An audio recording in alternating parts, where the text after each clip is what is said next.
सत्य को खोजने वाले आप सभी साधकों को हमारा है। मैंने कल आपसे निवेदन किया था कि सत्य है वही है, हम सत्य को बदल नहीं सकते, उसकी कल्पना नहीं कर सकते और इस मानव चेतना के साथ उसे जान भी नहीं सकते। सत्य जो है अपनी जगह स्थित है। सत्य को जानने के लिए हमें मानव चेतना से ऊपर उठना चाहिए। साइंस के जो कुछ कार्यक्रम हुए उसको देखते हुए नजर में ये बात आती है कि हर चीज मानो एक लाइन पे बढ़ती है और फिर वापस लौट के फिर हानिकारक ही होता है। कोई सी भी चीज शुरुआत होती है और अंत में उसका दुष्परिणाम ही लिखा है, क्योंकि हम ये नहीं जानते हैं कि किस हद तक हमें जाना चाहिए। संसार में जितने भी प्रश्न भूषण के प्रश्न, आपके विश्व के जितने भी प्रश्न और भी हैं, जैसे कि अनेक युद्ध हुए और कितने ही तरह के राजकीय प्रश्न खड़े हुए, आर्थिक प्रश्न खड़े हुए। इसके अलावा मनुष्य के अपने व्यक्तिगत जीवन में भी अनेक तरह के प्रश्न। ये सारे जो प्रश्न हैं, ये इनका उद्भव मनुष्य से ही हुआ, इसका कारण मनुष्य, मानव ने ही ये सारे प्रश्न अपने लिए खड़े, इसलिए इसका परिवर्तन होना बहुत जरूरी है। और उसकी सारी व्यवस्था अगर हमारे अंदर है तो हम क्यों न अपने आत्म साक्षात्कार को प्राप्त। और यहाँ पर आप लोग जो आए थे इस राजस्थान की पूर्णभूमि में, मुझे बहुत आनंद आया कि सब के सब को ये चारों तरफ फैली हुई परमात्मा की प्रेम की शक्ति महसूस, उसका बोध।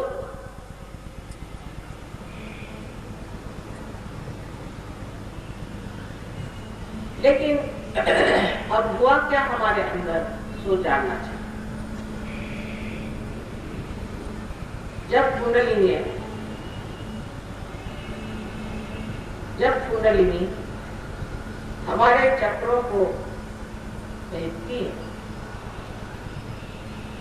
तो उन्हें जागरूक कर देती है, उनको प्लावित करती है और उसके कारण हमारी शारीरिक, मानसिक, बौद्धिक जो भी परेशानियां हैं वो दूर हो जाती है। यहाँ तक कि हमारा लक्ष्मी तत्व भी जागरूक होता है। ये तो साक्षात करने की बात है। जो भी मैं कह रही हूँ उसका प्रमाण है या नहीं, इसका साक्षात होना चाहिए।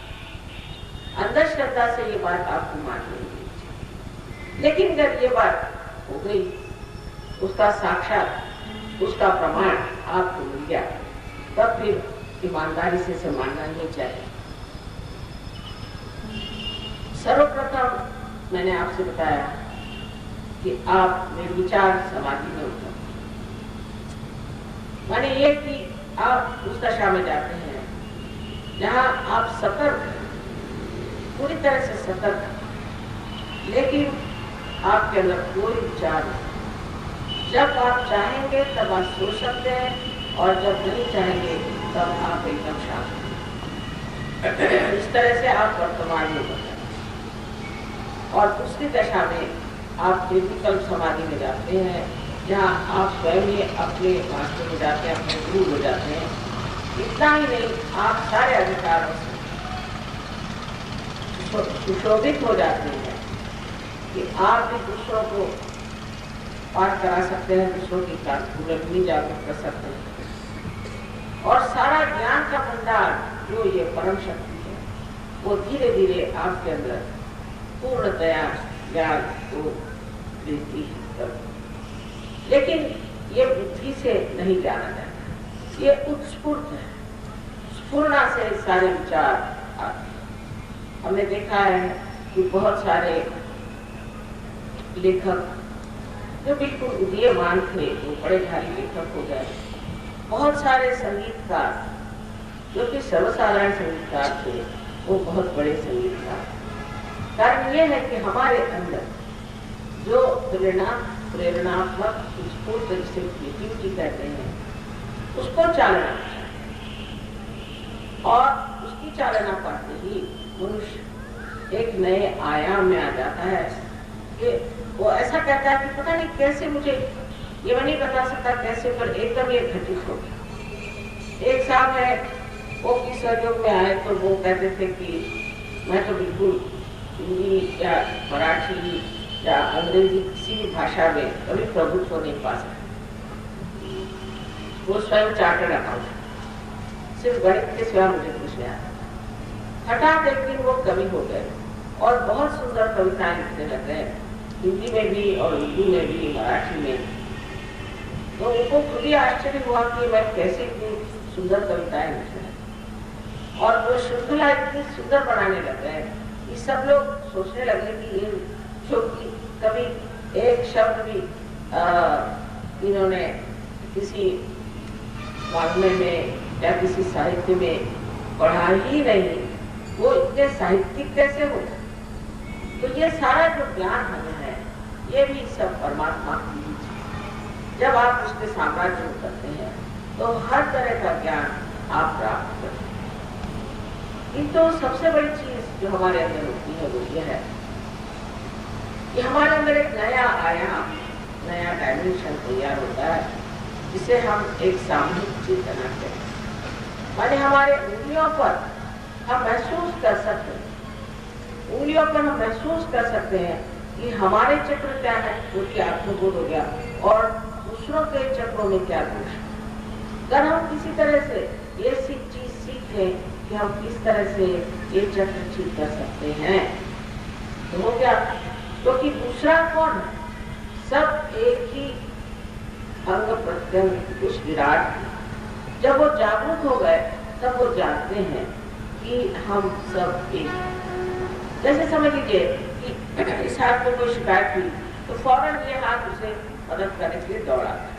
किंतु अगर समझ लीजिए एक उंगली कर इसी तरह से बिल्कुल ही सो गई हो, नम हो गई हो, तो उसको कुछ भी हो जाए तो पूरे शरीर को मालूम नहीं पड़ेगा। उसी प्रकार जो लोग सोए हुए हैं, जो जागे नहीं, वो इस शरीर के महान विराट के अंग प्रत्यंग बने है तो अंग प्रत्यंग, लेकिन अभी जागरूक नहीं है। इसलिए ये सामूहिक चेतना का, कलेक्टिव कॉन्शियसनेस की जो नई धारणा हमारे अंदर अकस्मात हो जाती है, ये हम अपने सेंट्रल नर्वस सिस्टम पे जानते हैं, अपने मज्जातंत्र पे जानते हैं। हम हमारे उत्कांठ में हमने जो कुछ भी पाया वो हम अपने नसों पर ही जानते हैं। इस तरह एक समझ लीजिए कुत्ता है या घोड़ा है, उससे कहिए किसी भी गंदी जगह से वो गुजर जाएगा, लेकिन इंसान ही गुजर सकता, क्योंकि वो इंसान है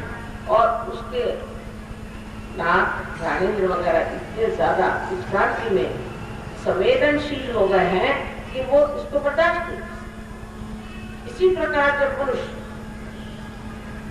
अपने आत्मा के प्रकाश में जागृत होता है तो वो पाप को बर्दाश्त ही नहीं करता, वो पाप कर ही नहीं सकता, वो गलत काम कर ही नहीं सकता। अब आप साधु संतों को जाना है, वो कोई गलत काम नहीं, वो किसी को सताते नहीं, किसी को मारते नहीं, किसी को पीटते नहीं थे, किसी का पैसा लूटते नहीं थे, किसी के प्रति उन्हें किसी तरह का मत्सर नहीं था। कोई किसी का उन्होंने पकड़ नहीं, किसी को तकलीफ हुई तो दौड़ के गए, उनके प्रति करुणा, ये सब चीजें उनके पास आई थी। वो एक महान मानव है।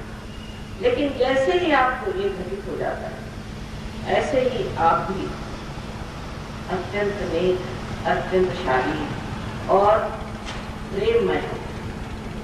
ये होना अत्यंत आवश्यक है। आजकल के जमाने में हम लोगों ने प्रेम चीज जाना है।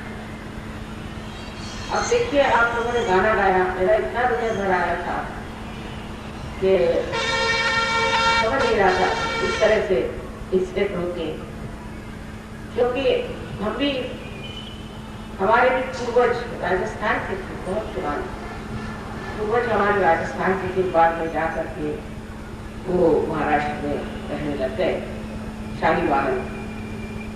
और आज उसी राजस्थान में इस तरह से मैंने अपने को पाया, तो जैसे कुछ मैके चले आए तो जी भर आता है, उस प्रकार आपके इस गाने से मेरा बड़ा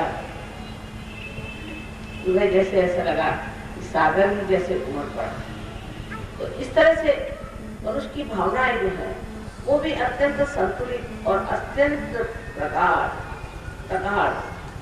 अभी तक हम किसी को प्यार नहीं करते तो ऊपरी ढंग से, जब मतलब आ गया तो फिर वो प्यार नहीं, जब कोई तरह से बिगड़ गई तो चीज खत्म हो जाए। इसी प्रकार हमारा धर्म भी है। ऊपरी तरह से हम धर्म करते हैं, अंदर धर्म नहीं। धर्म के लिए हम सोचते हैं कि हाँ, इस धर्म को मानते, इस गुरु को मानते, पर उस धर्म में और हमें बड़ी तफावत है। वो अंतर इतना बड़ा होता है कभी कभी कि आश्चर्य होता कि ये लोग धर्म को मानने वाले हैं, ये किस प्रकार धर्म को मानते हैं। और फिर इसीलिए लोगों को रुचि हो जाती है। और आजकल के जमाने में आप देखते हैं कि हमारे बच्चे सवाल करते हैं, ये क्या धर्म लगाया, ये तो सब झूठ है, सब झूठे लोग हैं, ये झूठे लोग क्या धर्म करें। ये बात भी पूछते कि हमें धर्म अंदर स्थित करने के लिए, उसकी धारणा करने के लिए आत्म साक्षात्कार चाहिए। जब तक आत्म साक्षात्कार नहीं होगा, आप कितने भी कर्म कांड करिए, कितने भी नाम लीजिए, कुछ भी करिए, धर्म आपके अंदर समाहित नहीं होगा। और फिर मनुष्य समर्थ हो जाता है, उसको किसी चीज का डर नहीं होता, वो सत्य पे खड़ा है। ऐसा ही आज हमें समाज है और वो समाज बन रहा है धीरे धीरे। मैंने देखा कि अनेक देशों में ऐसे अनेक लोग, कोई बड़े विद्वान, बड़े लिखे, कोई सर्वसाधारण काश्तकार, कोई छोटे मोटे काम करने वाले लोग, सभी इसके समान।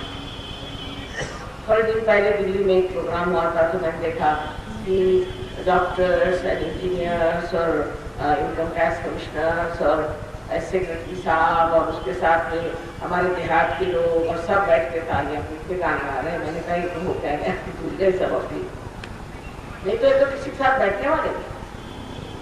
सारा अहंकार माने पता नहीं कहाँ चला गया और सब एक जीव होगा। धर्म में भी जब आप करते हैं तो आप देखते हैं कि धर्म जो है उनके सारे तत्व एक ही आधार पर, आध्यात्म के पेड़ पर उगे हुए ये अलग अलग सुंदर फूल है जो हमने तोड़ लिए और तोड़कर लड़ रहे हैं, ये हमारा, ये हमारा, ये हमारा। ये तो सारे का तत्व सार अध्यात्म। और अध्यात्म में जब आप चलते हैं तो देखते हैं कि सब धर्मों के जो भी प्रेरक हो गए तो बड़े महान हैं। आज आपको आश्चर्य होगा कि मुसलमान हैं हमारे यहाँ, वो गणपति की पूजा करते हैं, और जो लोग जो है मोहम्मद साहब की पूजा करते हैं, और ईसा की पूजा करते हैं। ईसाई जो है वो आपके गणपति का अथर्वशीर्ष ऐसे सुना दे कि आप आश्चर्य कर लें। आदि शंकराचार्य का सारा ऐगिरी नंदिनी का जो हम लोग नहीं गा सकते, वो इतना सुंदरता से सुना दे।